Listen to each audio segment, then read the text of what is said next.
what's up, everyone? Cinephile Mike here. I have the honor of sitting today and talking with Chris and Ben Blaine, the writers and directors of the new short film Undeletable. Gentlemen, how are you doing today?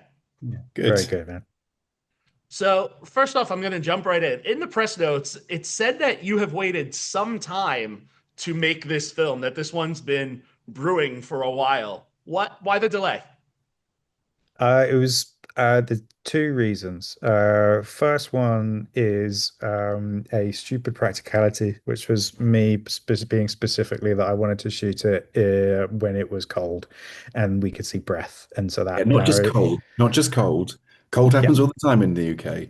You wanted a specific cold with the right kind of atmospheric conditions so that you see the breath coming out of her mouth. yeah, cold, damp, and with some sunshine to really bring the breath out. So yeah, trying to wait for that time was a bit taxing, and so we'd miss our window sometimes. But the main reason was actually waiting for the right performer to do it with. And Sophia got in touch with us actually to ask if we fancied doing something together.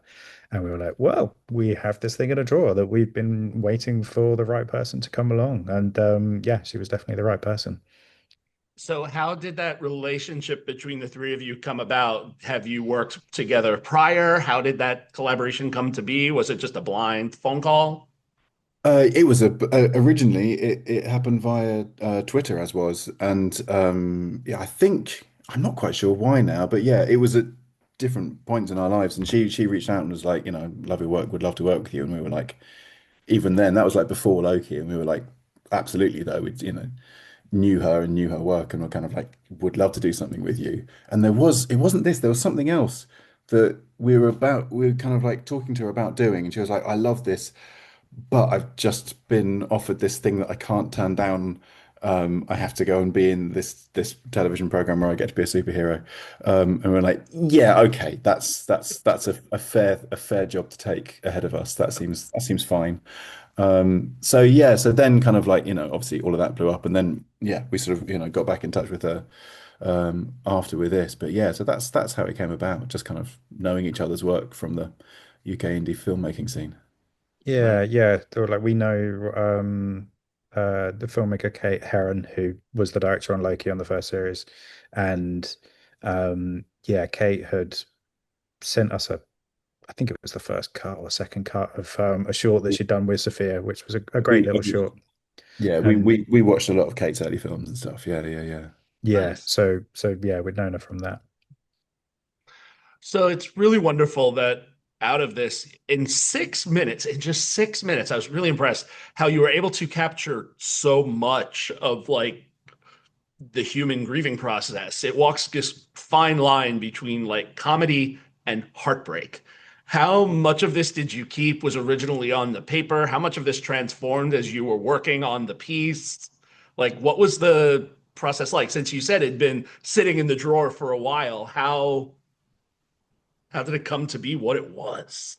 Yeah, I mean that was always the intention, to be honest. It's kind of like it sort of came out, all of a sudden and then sort of, got put away and, I'd sort of come back to it and tinker with it a bit and sort of shared it with Chris and, I did and we sort of tinker with it a bit.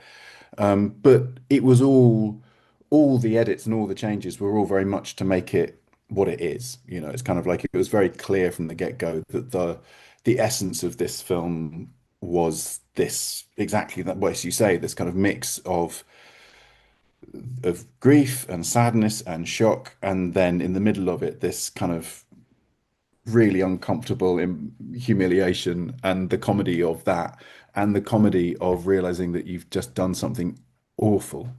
And then hopefully out of that comedy, the kind of the sort of the final realization that kind of like that is again grief, like that is what you're experiencing with grief, is the understanding that life only works in one direction, and that you can't delete life, like you don't get to have another go, you don't get to have another pass at it, and your mistakes, whatever your mistakes are, whether your mistakes are a terrible phone call or having an affair with someone, those mistakes come with you, and you can run from them, but they're always there. That's kind of, yeah, was always what the film wanted to be. And talk about the inspiration for the style. So this was like a nice throwback. You had the black and white going, you Yeah. had the 4:3 full screen aspect ratio, uh, and it was all done in one shot. What was Yeah. the inspiration to kind of marry those three things together? Yeah, so it was wanting to trap her in the middle really was like the main feeling of it was, not letting it expand. So you're going, no, you are hemmed in. So definitely that and the aspect ratio and the black and white felt like that was actually helping that side of it as well of, you just again feeling that little bit more trapped. You're not free. You're not you don't get color. And yeah, so and then the single take very much was yeah, that sense of yeah, you're not allowed to delete, you're not allowed to change. Things aren't, you're just stuck in it. And that feeling of being stuck was yeah, was guiding every choice really. Yeah, absolutely. Yeah. Even there's also kind of where you are stuck as well, because I think the perspective in the film changes a bit as you sort of moves back and forth between you're with her leaving the message, but then I think at times you're with the woman Susie on the other end of the phone hearing the message like for the first time, even though that sort of hasn't quite happened. But you kind of like I think she imagines Susie that, and I think that again the sound mix we worked with, old friend of ours we worked with before, a guy called Steve Bond, who is incredible. But we had three different sources of sound, so I was booming it, and then we also recorded the sound straight into the phone that Sophia's holding, and then for some of it, she also had a personal mic that stopped working in the way that they tend to. But we did have these three different sources, and then Steve kind of moves you between the three to kind of just again give that change in perspective. And at times it definitely does feel like it's coming to you down the phone. And I think Luke taking the color out was another aspect of that, that again sort of visually makes it feel like you're sort of slightly straining to hear. You're kind of like leaning in a bit. It sort of has that quality, I think. Yeah, and not wanting it to be too clean and too, that you're going, we're putting a little bit of a distance in there. So, making it quite grainy as well was part of that. So that And like the yeah, focus as well, like, yeah, there's some sort of deliberate bits of kind of like, yeah, let her not be in focus for a second there. It's kind of like that adds a feel to it, it's emotional. yeah. And how was the experience shooting on the street? What challenges did that pose? Because, like you Well, said, you wanted to challenges. see the breath, and you have the cars that are coming and going and driving by, and We people had the pulling in and world. out because this was on a residential street. How'd Yeah. that work? So I mean, it's actually something that we love doing with filmmaking is letting the world happen. Like too often with film, it's all about lock everything down and change everything so that it's all, film safe.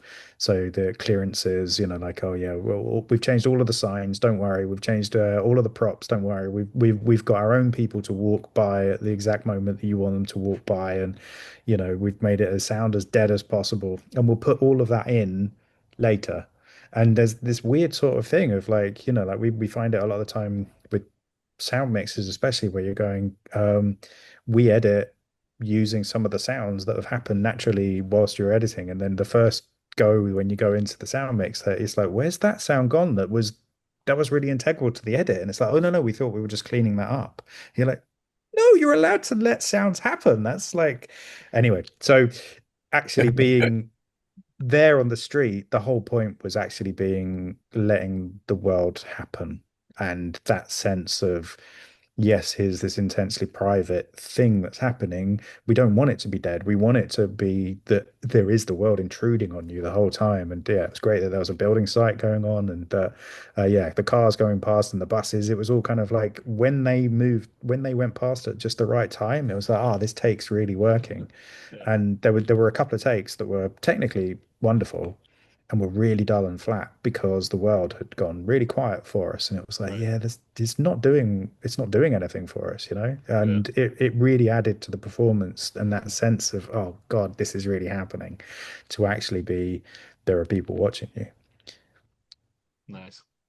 So now, as I was looking, and in stalking everyone's IMDb, as I'm prone to do, um, I've noticed that the two of you have worked together on a lot of projects. You've collaborated a lot together. Yeah. So, and hopefully we're not going to bring up, World War III here, but talk a little bit about what it is that, why you two are so inspired to keep working together. What's your process like when you're getting ready to tackle a new project, and, you know, how that process is, because you've had a long-standing working relationship. So Sure. talk Yeah, about yeah, that yeah. a little bit, because it's fascinating to me.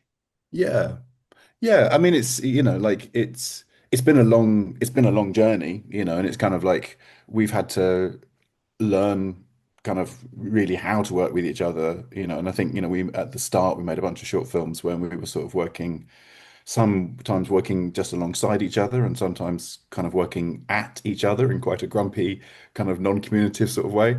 And like there was one film in particular where we sort of got to a point in the edit, and it was only in the edit that we realized that one of us thought a character was a ghost and one of us thought they were alive in that scene, and we hadn't.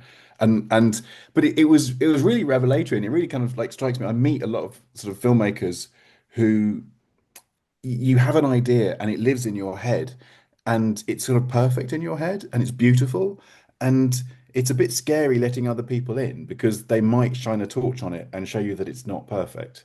And that's, and so I meet a lot of kind of like solo filmmakers who are very, very protective and don't let anyone in. And I think from really quite early on, that was quite an early short film of ours. We've sort of had we realized that kind of like, oh no, I have to let you in. Like if I tell you everything, including, and let you go, well, that doesn't really work, that bit, then actually then we can make it work, and like then you can solve those problems and you can actually understand what you're really making a film about. Like it's incredible how easy it is to go through the entire process and not really know why you're telling the story, like what has drawn you to this story. And I think one of the things that I love about our relationship is that when one of us has an idea, like you kind of, you mull on it for a bit, and sometimes you might even write it a bit, but then you'll kind of like eventually come to a point where you're like, mate, I've got this thought, like this is the thing. And instantly kind of like just that conversation starts showing to you kind of like, oh, this is what it really is. Like this is why. And it's like, it's like, but why this? Why would that happen? Like, and you're like, I don't know, I just want it to happen. And you go, that's not true. Like it feels true, but it's like it's never true that you just want it to happen. You just need someone to sit on you and be kind of like, no, it's this, isn't it? It's like it's because of that. And you're like, oh shit, it's because of that. Or, it's like it's that truth, it's that honesty. And then I think once you know that, it becomes much easier to kind of share that with everyone else and to actually make the film that you wanted to make rather than kind of make something that's a bit like it. Yeah, there's always a thing with film where you kind of, they people talk about it being, oh, I had it all in my head, and it's just a shame that you actually have to shoot it, and you kind of like that actually again feels like you're missing a trick there, because part of the thing is that you're going when you're able to explain to other people the intention of what it is that you're trying to do, they can pick it up and run with it and go somewhere that you'd never thought of that is Mm. actually more exciting and more fun. And the world itself can bring stuff to it that, if you stick with the imaginary thing in your head rather than, oh, this is what it could be, then yeah, you obviously, yeah, you are sat there going like, oh, it was better in a storyboard, than actually what you could create with the whole bunch of people that you're working with, be that, two or three or, 500.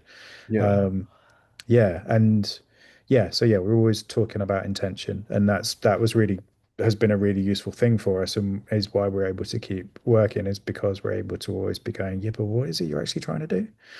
And then be able to go, oh, I see. Okay, well, if we do this, then we'll get closer to that idea. And usually that idea is always the basis of everything really, is kind of, yeah, but what's the point, rather than what does it say?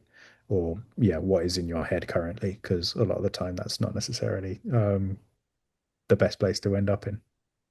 I love that. So this is what I call the educational part of my interviews that I love to ask when I have filmmakers.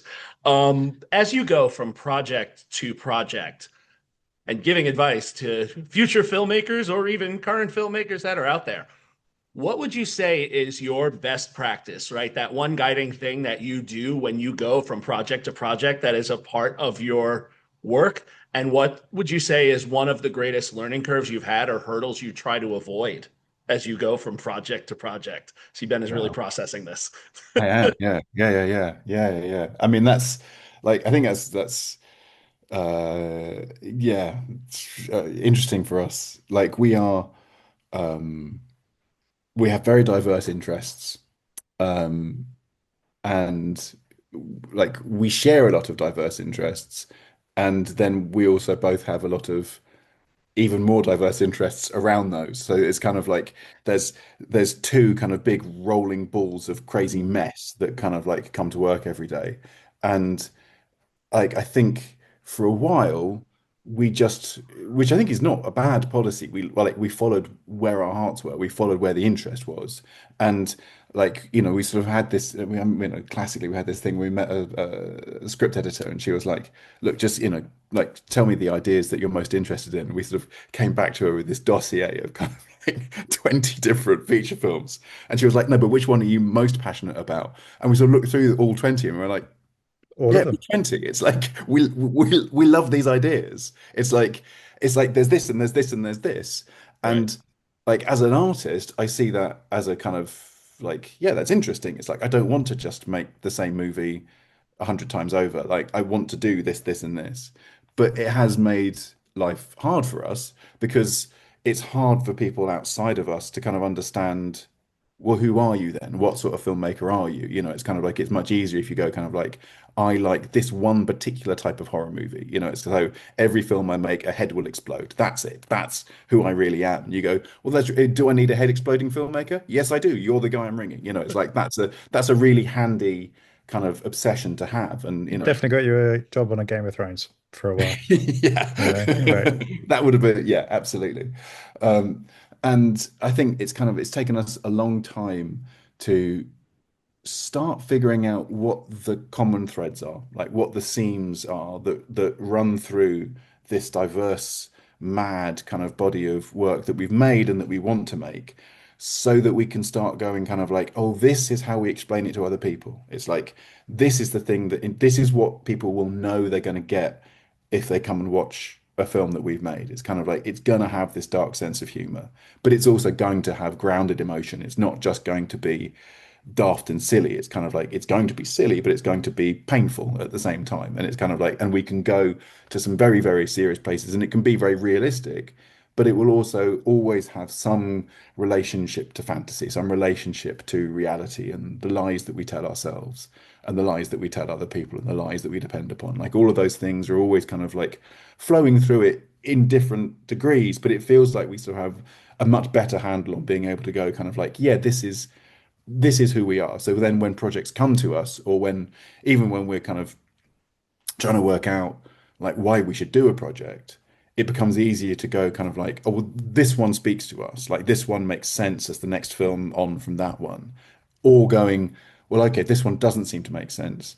So why are we both interested in it?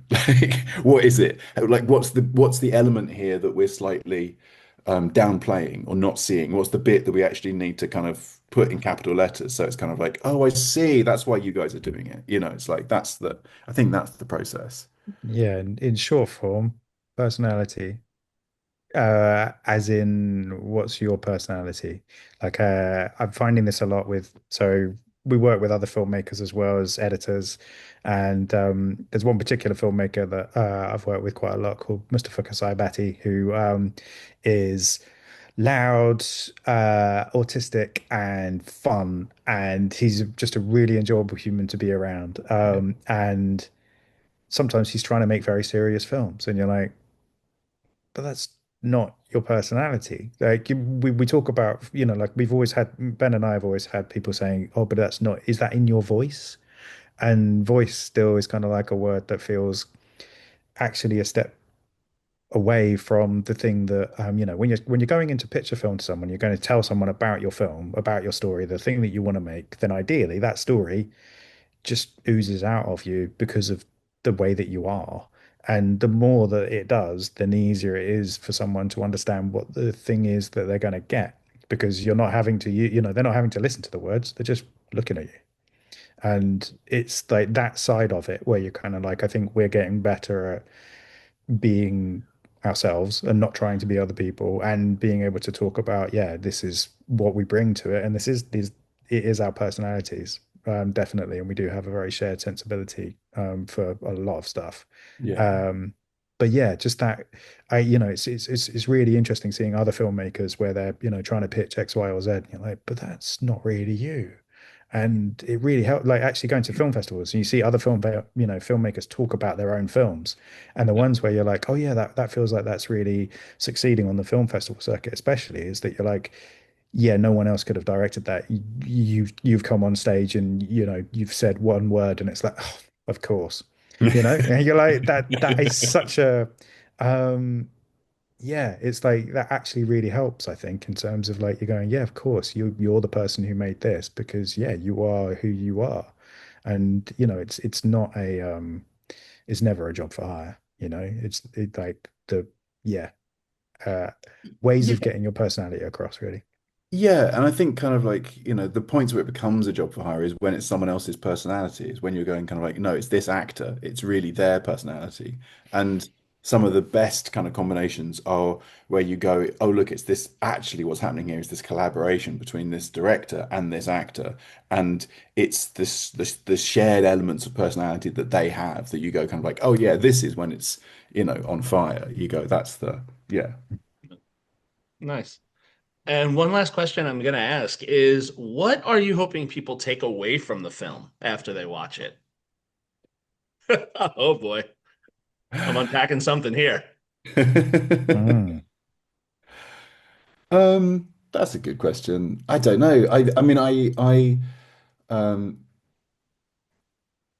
I always like when people take anything at all away from a film, particularly a short film. And I think that, like, we talked a lot about our collaboration, but we did this thing years ago where we took a bunch of short films in our mate's VW van and we drove up and down the country, and it was called the Mobile Cinema, and we had to screen these films twice daily.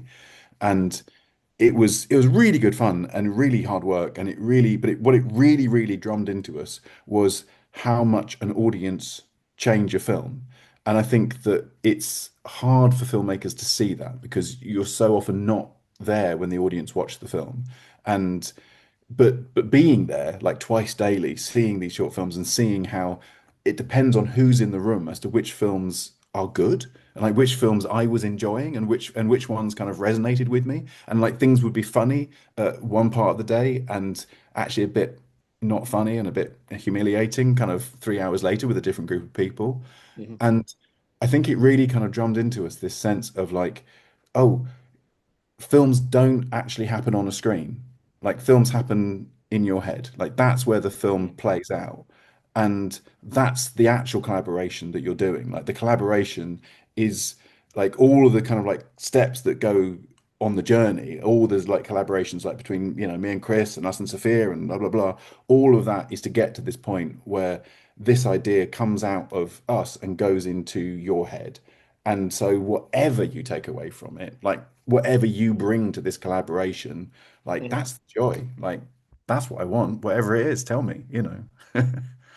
I was Nice. at a screening, 20th anniversary screening of Eternal Sunshine last week, which had Charlie Kaufman and Michel Gondry there. And somebody asked, so, for you guys, what happens to the characters after this? What's the, what's, where does the story go? And Charlie Kaufman was just like, the story goes wherever you want it to. Mm. It was just like, yeah, it's the end, that's the right ending, is, the continuation of the story is just, yeah, is whatever's in your head, that's the correct answer. Um, which was a really nice way of putting, I think. Yeah, because yeah, it's too often that you think again that, yeah, you're going like, oh, we've made this object and it is this object, and you're like, it's not. It's an impermanent thing depending upon the way that you see it and who sees it and when and with who. Yeah. Mm. Nice. Well, and I will say one thing that I took away from it is that it always made it important for me, and this is Not really a spoiler, but a tip, folks. Always make sure you know how the phones you're using work and function. That's something I took from it. Yeah, yeah, absolutely. Yeah, I, just a general public safety announcement. Yeah, absolutely. Yeah, Like yeah, I, PSA for this interview, know how yeah, to use your phone. yeah, yeah, that's also a in terms of Ben talking about all the different things that we bring to our filmmaking, like the lack of knowledge of phones is also definitely a theme yeah. for our films. Yeah. There you go. Well, Chris, Ben, thank you so much for taking the time. For those that are watching, make sure you keep an eye out. Undeletable. It's touring the festival circuit right now. Hopefully, this is one that we'll hear about. This is a delightfully funny and heartbreaking short starring Sophia Di Martino. Wonderful work, gentlemen. Thank you again. Have a wonderful day. Thank Hey, you. thanks, Thank you man. very much for having us.